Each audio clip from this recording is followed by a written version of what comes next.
like clock. I can't stop. Fuck around, make my 40 pop. Boruto episode 166. Guys, this episode was absolutely insane. I actually tweeted out on Twitter. I basically said that this episode could possibly be the second best episode of Boruto of all time. Of course, the main objective of this episode was to show us how strong these Kata members actually are. And Deepa in this episode took it to an absolutely new level. We kind of thought that he was going to be extremely strong, mainly because he beat a Kage in training, which is Omui. But in this episode, he seemed absolutely insane. Even though he was fighting some characters that didn't necessarily seem like they were as strong as Omui and his team, he just took it to another level and basically started playing with everybody, showing us a little bit more that's in his repertoire. Now, it seems like Deepa's main ability circulates around him hardening his body. Now, specifically what he said he absorbs carbon bonds, basically makes it extremely dense, and then he polishes it. I personally never heard of that, but when we talk about Naruto, there are a lot of unique jutsus out there. But I do know what you guys think about this in the comment section below. Do you guys think that this can possibly be an ability from a scientific ninjutsu, or do you guys think this is a flat out jutsu, or could this possibly be a Kekkei Genkai? At this particular point, when we talk about the Kata organization members, they are extremely different, and not only that, they're from villages that we've pretty much never really heard of. For example, if you guys do recall back in Naruto, when we talked about the Akatsuki, there were ninjas from other villages that we didn't really know about, and because of that, they brought jutsus that we've never really seen before in the anime of Naruto. The same thing could be happening here with Deepa. Now, of course, on top of the carbon bonds, he hits extremely strong. We've never really seen Deepa encase his whole arm with carbon before prior, so we have to assume that even without the carbon, Deepa hits extremely hard, but with the carbon, it's pretty much extremely amplified, and we've seen that pretty much at the end of this episode when he pretty much flicked Boruto off like he was a fly or something, and basically said this is a hunting expedition. That scene right there reminded a lot of people of when Tsunade flicked Naruto as well. It was almost exactly the same. The only difference is that Naruto actually got up. Boruto was completely down for the count, and Mitsuki had to save him, and I'll get into that later. But also, I do want to talk about Deepa potentially having more abilities. When we start to approach extremely strong ninjas like Deepa, like a lot of the people in the Kata organization, they usually have an ability that kind of makes them seem a little bit immortal. And I bring that up to point to this. Deepa right now, he seems like one of the best defensive ninjas that we've ever seen in the anime of Naruto. Even though we've seen plenty of great defensive ninjas, we talk about Shinki, Gaara, and also all the Uchiha with the Susanoo, this defense that Deepa has right now seems to be absolutely elite. Now, what Kona Hammer did when Deepa basically gave his explanation about what his defense is, that wasn't necessarily a bad thing. And I know that Kona Hammer got a lot of flack in this episode, rightfully so, mainly because he didn't necessarily make a dent in any of the Kata members' plans.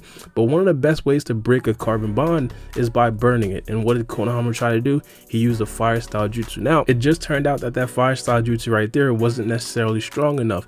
Now, I personally think, a fireball jutsu would probably be good enough to Sasuke, but that's a topic for another video. Real quick, I do want to touch on the other Kata member in this episode, which is Victor. We've known Victor from the manga, but in the manga we didn't necessarily get to see a lot of what he could potentially do. In this episode, in my opinion, definitely did Victor some justice. Again, we had no idea what Victor was going to be about, possibly had some hacks abilities, but it seemed like Victor, flat out, he can actually fight. He has taijutsu abilities, he's strong, he's extremely fast, things that we don't necessarily expect an old man to have, especially an old man that has to use a cane to get around. This episode proved that Victor is on another level. Not only that, he was pretty much boasting about how it was only 2 jounin that were attempting to beat him. Now, it's not necessarily always a safe thing to take a character's words when we talk about power scaling, but it seems like Victor is definitely Kage level.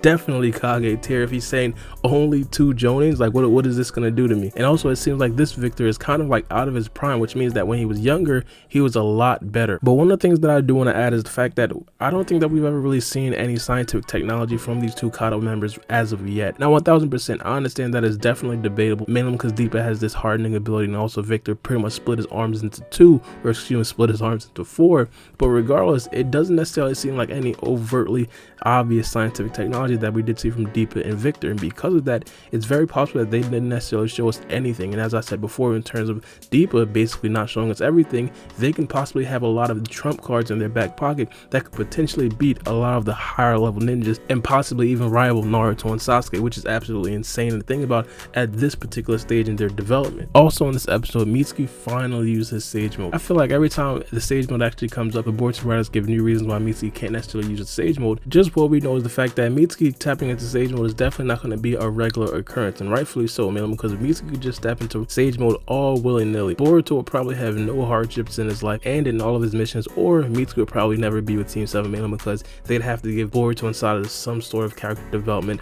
with hardships in these missions. So rightfully so, Mitsuki can't necessarily tap into a Sage Mode, but regardless, we need to have some concrete reasons upon why Mitsuki can't really tap into Sage Mode. It can't be 1,000 reasons upon why Mitsuki can't necessarily tap into Sage Mode, mainly because if it is 1,000 reasons why Mitsuki can't really tap into Sage Mode, then it'll never be solved. In the future, when Boruto gets extremely strong, he now knows how to use his dojutsu, he now has mastery of the Karma Seal, and also in the future when Sarada has all 3 Tomos and Sarada's pretty much damn near on the cusp of unlocking the Mangekyo Sharingan, that is Mitsuki's next ability. Mitsuki has to be able to tap into Sage Mode to be on par with those 2 characters. Of course, as of right now, Mitsuki's on a different level in terms of Sage Mode, but in the future, that's going to be the thing that sets him apart and pretty much puts him on the level with his teammates in Team 7. Kona Hammer is going to be left behind. We already know that, but regardless, eventually Sage Mode is going to have to be a regular ability for Mitsuki. The reason that they gave in this episode is definitely understandable.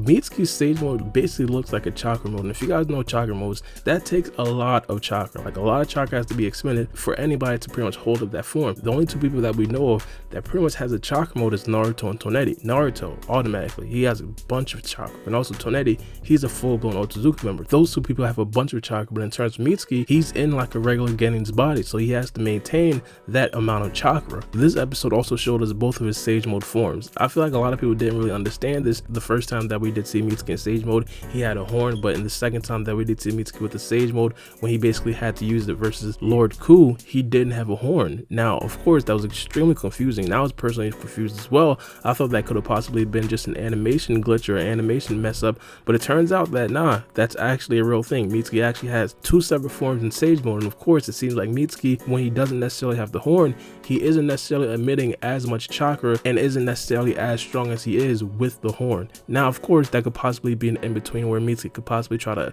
master that form without the horn and eventually master the form with the horn. I think that would definitely be a very good stepping stone for Mitsuki to potentially eventually master his Sage Mode, but as of right now, that is very insightful. I'm super glad that the Boruto writers actually added that in, so we aren't necessarily always left in the dark. But I really didn't understand the last twin sacrificing himself. Like, if he was going to sacrifice himself, he understood that the Hashirama cell was going to be no more.